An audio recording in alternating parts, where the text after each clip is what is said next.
is the correct method.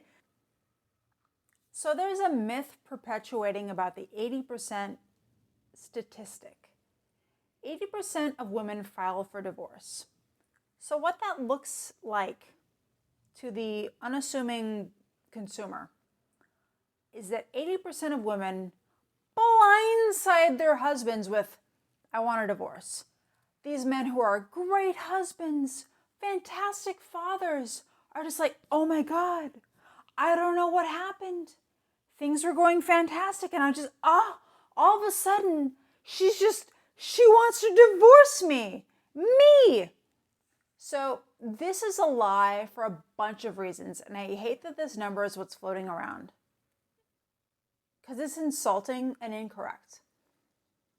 The 80% divorce statistic that says 80% of women file for divorce, it is correct. It is correct for a sad and vomit-inducing reason. 80% of divorces are initiated by women because men just ghost. They just go. I've been divorced 3 times. I'll say it here. And in every single instance, I filed. You know why I filed? Because they failed to.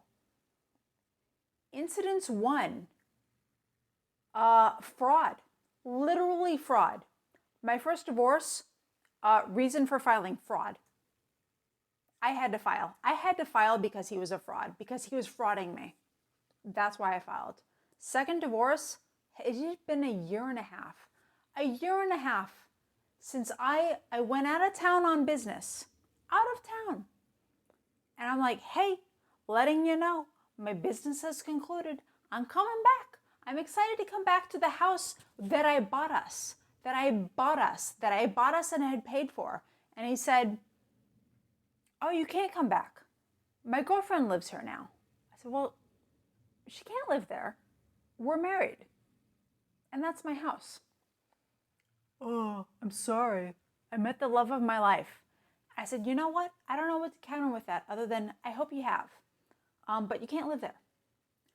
So, and I hung out and I hung out and I hung out and I waited for literally a year and a half for him to file because he was already living somewhere in my house with his girlfriend.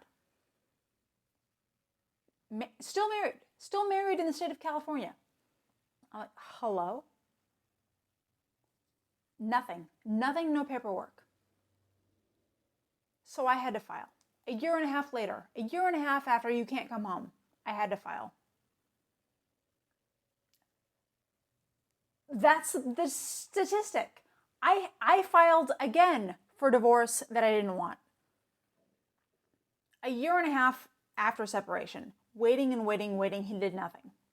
My third divorce.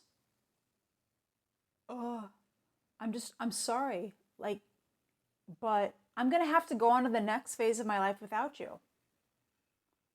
I mean, I can't make you, but we're still married. And I waited, and I waited. No paperwork came. So I filed. So to look at the statistics, I have filed for divorce 3 times. Are these on unassuming men that I foisted upon? Oh my God, they were fantastic husbands and fathers. And they didn't know. They were just so stunned and shocked that I asked for divorce. Like, hello, sir. This is a thing that you've ruined. And I'm just going to need you to clean up your mess on the way out.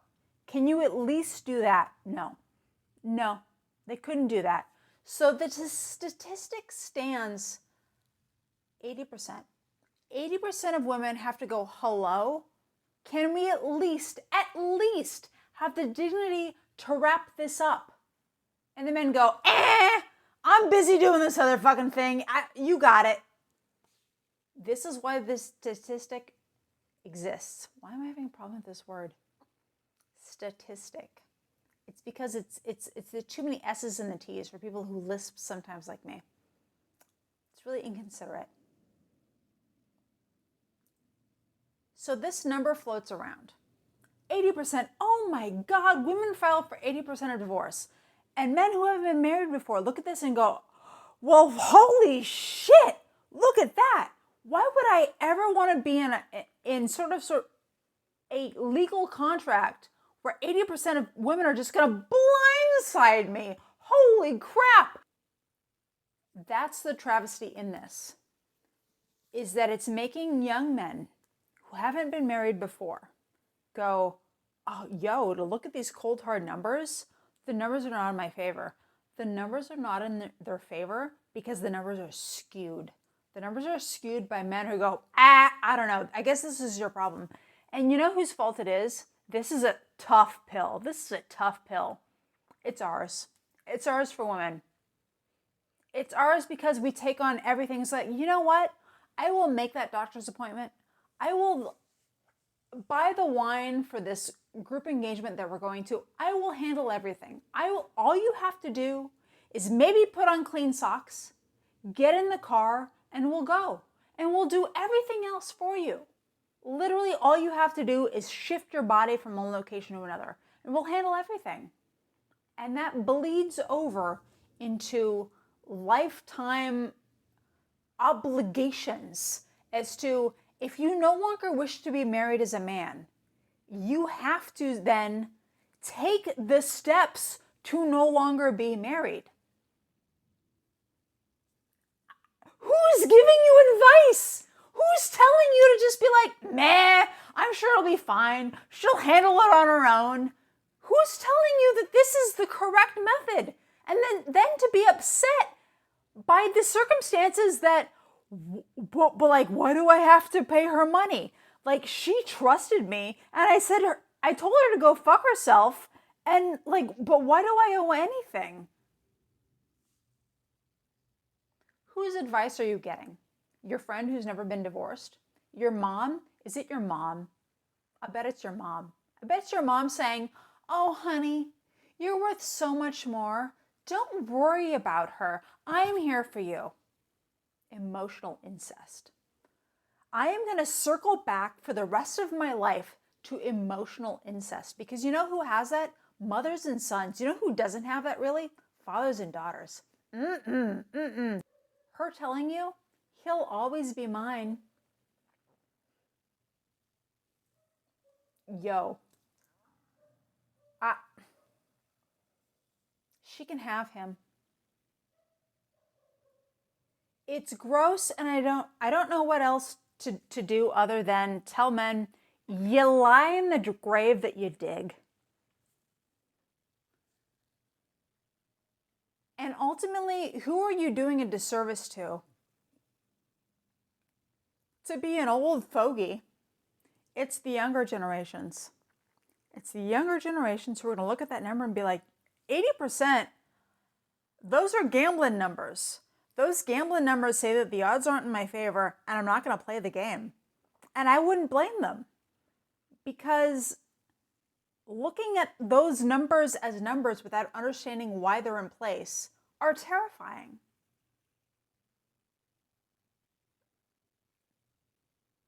And it is, I don't know what else to say other than it is unfair, shitty, and embarrassing that women spend their lives cleaning up after men, their sons, their boyfriends, their husbands, cleaning up after messes. We're the maids, we're the hired help, we clean up after messes, and that includes financial. And that is a bag of bullshit, to clean up somebody else's financial bullshit. Nope. Nope. Nope. And this is why I will say and comment on every video that I see, take all the money. Take all the money. All the money. He dipped out and left you with what? A mess. A mess to clean up. And what do you do with your maid? You have to pay the maid. The maid doesn't work for free. You know what is the most embarrassing advice I've ever had throughout any of my divorces? Has been like, you know, you trusted him too much. This has been a consistent theme in my life. You just trusted him too much. My husband, I trusted my husband too much. Here I am, the fool who trusted my husband too much.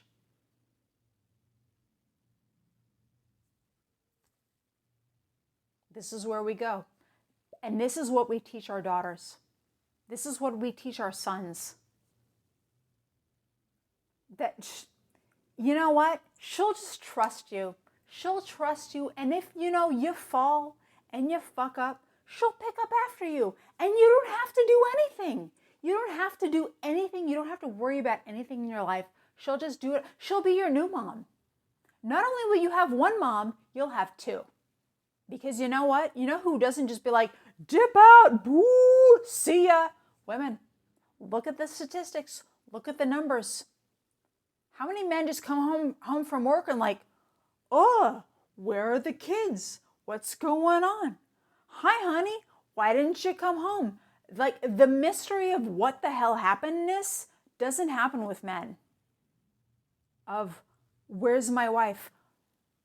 Where's my wife? Is she dead? Is she alive? What's going on? Is she with her family? Does she have the kids? These are not questions that men ask predecessing a divorce. This is not a question that literally women spend going, I don't know if he's alive or dead.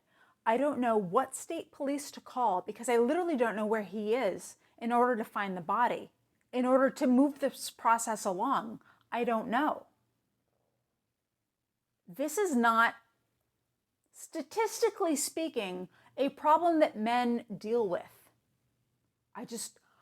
I don't know. What manhunt do I call for? In what state? When do I call her parents and go, I'm concerned about her, I don't know where she is? The 80% statistic is a deterrent, and it's a deterrent for people I know who don't mean harm.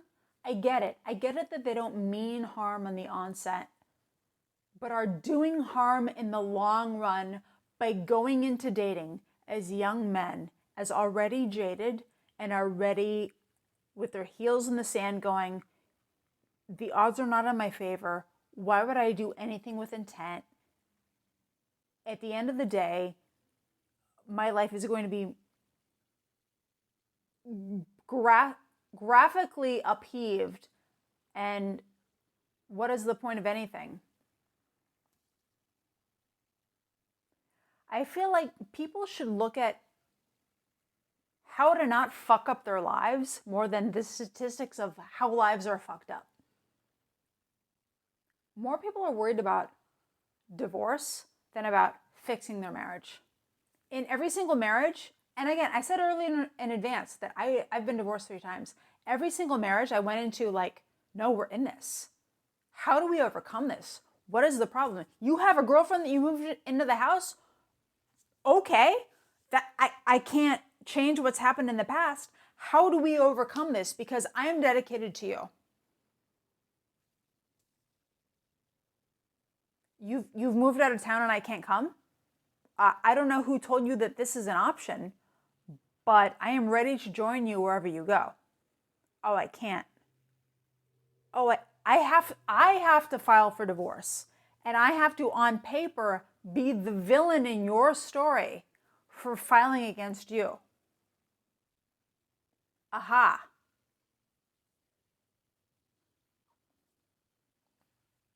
I throw my hands up. I realize I throw my hands up in a lot of videos because the frustration of it all. I think arranged marriages just had sort of the right mindset of, yo, we're in this. You better fix your shit. This has been my mindset in all of my marriages. Like, I'm sorry you feel that way. How do we fix this problem? And they go, oh, I don't know. I've just tuned out. Well, my dude, you need to tune back in. You need to wrap some tinfoil around those antennae and adjust so you can tune back in. I don't know who told you this is an option to just be like, oh, I don't know. I don't feel like it. It's not a breakup. It's a divorce. You can't just be like, oh, I wish you the best. and see yourself out. You are financially and legally obligated to care for another human being. And you can't just be like, I don't feel like it anymore. I don't feel like being like legally, financially, and morally obligated to take care of this person that I made like this vow to. Meh! I don't know who told you it was an option to see yourself out. Yet, if you choose to see yourself out, you have to, at the very least, shut the door behind you. Again, I throw my hands in the air. I don't know what else to do. The rapture. I wish for the rapture to just come and end it all. This is all I got. I hope that we can do better. But I don't know. The cyborg inside me says this might be the end of days.